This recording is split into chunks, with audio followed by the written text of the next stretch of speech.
देखिए दोस्तों, एक सवाल है, हाई स्कूल एनसीईआरटी का है।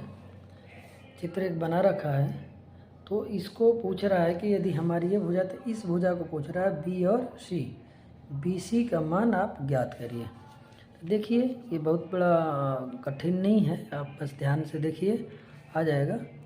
तो देखिए, ये जो त्रिभुज बन रहा है ना, पहले इनको जानिए। देखिए, ये बन रहा है और इसी पे एक और ये बन रहा है, तो दोनों का होंगे। जब ये दोनों रेखाएं दिया है ना कि बी ई और बी सी पैरेलल है, समांतर है, समान अंतर में। तो जब ये समान अंतर में होंगे तो ये कोण क्या होंगे, बराबर होंगे। तो अर्थात ये त्रिभुज क्या होगा, समरूप होगा। ये समझिए, बस इतने बस समझिए कि त्रिभुज क्या होगा, ये समरूप होगा। तो बस हल कर लीजिए इसको। हमें क्या दे रखा है, तो पहले जान कि चूँकि हमें दे रखा है कि बी ई पैरेलल है बी सी के, ठीक है। तो दो त्रिभुज हमारे पास बना है। एक त्रिभुज क्या बनना है, त्रिभुज ए डी ई, ठीक है। और दूसरा त्रिभुज क्या बन रहा है, त्रिभुज देखिए ए बी सी, ठीक है। त्रिभुज बनना है ये, तो हम लिख देंगे त्रिभुज ए बी और सी। दो हमारे त्रिभुज बन रहे हैं और दोनों क्या हो गए, ये समरूप हो रहे हैं, ठीक है। आ रही बात ना समझ में ना, कि एक ये त्रिभुज और एक ये बड़ा त्रिभुज, ठीक है। तो ये दोनों क्या है, समरूप है। इनके आगे लिख दीजिए समरूप। समरूप समझे, समरूप की डिफिनेशन पड़ेगी। समरूप मतलब यदि बढ़ाया जाएगा तो छोटा भी क्या हो जाएगा, बड़े की तरह हो जाएगा, या इसको घटाया जाएगा तो इसी के आकार का हो जाएगा, तो उसको बोलते हैं समरूप, यानी समान रूप का है।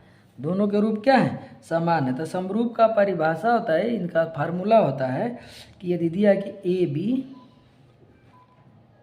बी बटा में ए डी, ए बी बटा में ए बी बटा में क्या हो जाएगा, ए डी, बराबर होता है बी सी,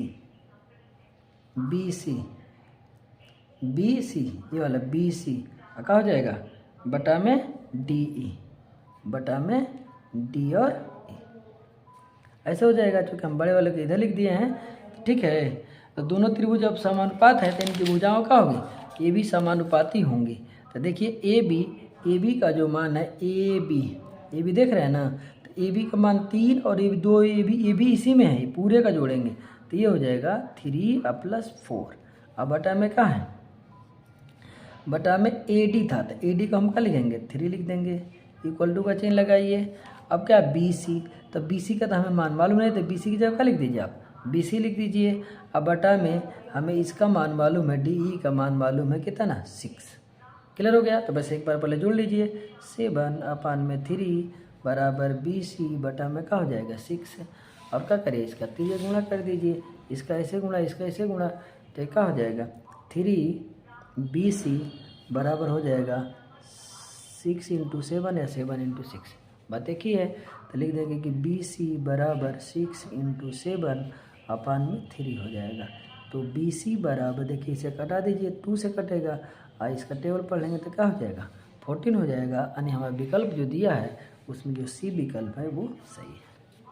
देखिए, आपका ऐसे ही एक दूसरा सवाल है, फिगर में दिखाया गया है, और ये समरूप है, ये क्योंकि इसमें आपको दे रखा है।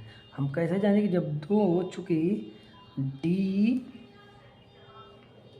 डी और ई क्या है, ये पैरेलल है। पैरेलल मैंने समांतर है, समान दूरी पर पैरेलल है बी सी के। तो जो हमारा त्रिभुज बनेगा, त्रिभुज ए बी सी, और दूसरा त्रिभुज बनेगा वह या तथा त्रिभुज ए डी और ई।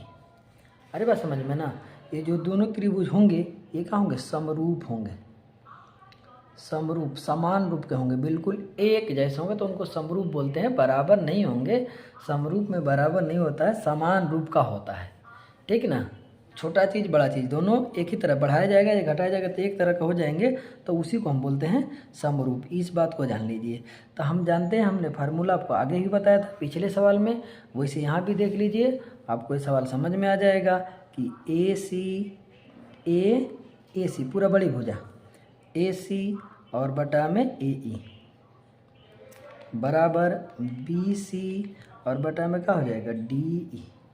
इनका अनुपात बराबर होते हैं, समानुपात में कभी भी ऐसे भुजा होंगे तो ये अनुपात क्या होंगे, बराबर होंगे। ठीक है, तो अब लिखिए ए सी। अब ए सी में क्या है, ये इतना दूरी x है, यहाँ से यहाँ दूरी x है, यहाँ 3 है, तो इन दोनों को जोड़ेंगे पिछले सवाल जैसा x + 3 अपान में, अब केवल ये है दूरी तो यहाँ पर क्या लिखेंगे x बराबर, यहाँ पर क्या लिखेंगे, इसका दूरी है BC का मान है, BC का मान है 6 और DE का मान है 4। क्लियर हो गया बात। अब देखिए इसको आप बस हल कर दीजिए, इसका इसमें मल्टीप्लाई, इसका इसमें मल्टीप्लाई।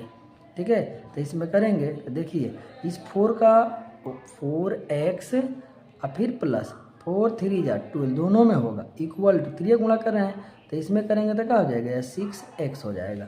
अब x को आप चाहते एक तरफ ला दीजिए तो क्या हो जाएगा 4x - 6x बराबर, ये इधर जाएगा तो क्या हो जाएगा माइनस हो जाएगा 2। इसे घटाए तो माइनस क्या हो जाएगा ये 2x बराबर -12, तो x बराबर, अब देखिए -12 अपान में क्या हो जाएगा ये -2 हो जाएगा। क्लियर है, बात समझ में आ रही है ना। तो 2 से इसे घटाए, दोनों माइनस माइनस प्लस में हो जाएगा, तो x की वैल्यू जो है वो क्या हो जाएगी 6 हो जाएगी। और आपका जो विकल्प नंबर है सी, देखिए विकल्प नंबर सी आपका दिया 6 से, इस पर हम टिक लगा देंगे और ये हमारा सवाल है।